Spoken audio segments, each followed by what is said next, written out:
Mr. Robinson? Yes. I didn't have time to You have to give us your name. Oh, I'm sorry. My name is Mark Robinson. I live at 4015 Sassafras Court. That's right here in Greensboro. I've lived in Greensboro all my life. I didn't have time to write a fancy speech. I didn't have time to, I didn't have the resource of an English teacher to sit down and write a speech with at school today and be, brought over here or practice or anything. What I really came down here for is this. I've heard a whole lot of people in here talking tonight about this group and that group, and domestic violence and blacks, these minorities and that minority. What I want to know is, when are you all going to start standing up for the majority? And here's who the majority is. I'm the majority. I'm a law-abiding citizen who's never shot anybody, never committed a serious crime, never committed a felony. I've never done anything like that. But it seems like every time we have one of these shootings, nobody wants to put the blame where it goes, which is at the shooter's feet. You want to put it at my feet. You want to turn around and restrict my right, constitutional right that's spelled out in black and white. You want to restrict my right to buy a firearm and protect myself from some of the very people you're talking about in here tonight.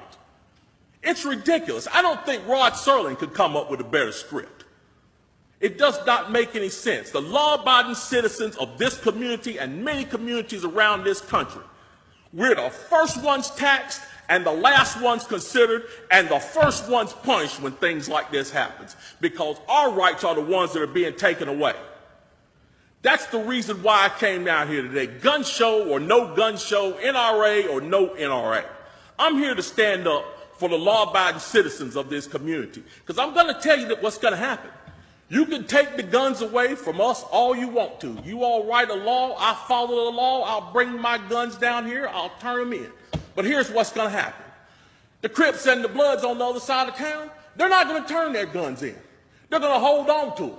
And what's going to happen when you have to send the police down there to go take them? The police can barely enforce the law as it is. As what I see, we demonize the police, criminalize and vilify the police, and we make the criminals into victims.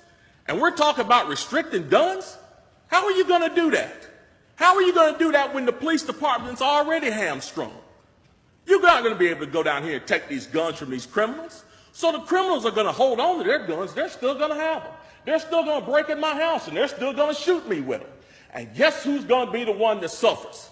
It's going to be me. Well, I'm here to tell you tonight, it is not going to happen without a fight. And when I say fight, I don't mean shots fired. I don't mean fist thrown. I mean I'm going to come down here to this city council and raise hell just like these loonies from the left do until you listen to the majority of the people in this city. And I am the majority. The majority of the people in this city are law-abiding, and they follow the law, and they want their constitutional right to be able to bear arms. They want to be able to go to the gun show and buy a hunting rifle or a sport rifle. There are no military-grade weapons sold at the gun show. An AR-15 is not a military-grade weapon. Anybody that would go into combat with an AR-15 is a fool. It's a semi-automatic .22 rifle. You'd be killed in 15 minutes in combat with that thing. So we need to dispel all these myths, and we need to drop all this division that we got going on here. Because the bottom line is, when that Second Amendment was written, whether the framers liked it or not, they wrote it for everybody. And I am everybody. And the law-abiding citizens of this city are everybody. And we want our rights, and we want to keep our rights. And by God, we're going to keep them, come hell or high water.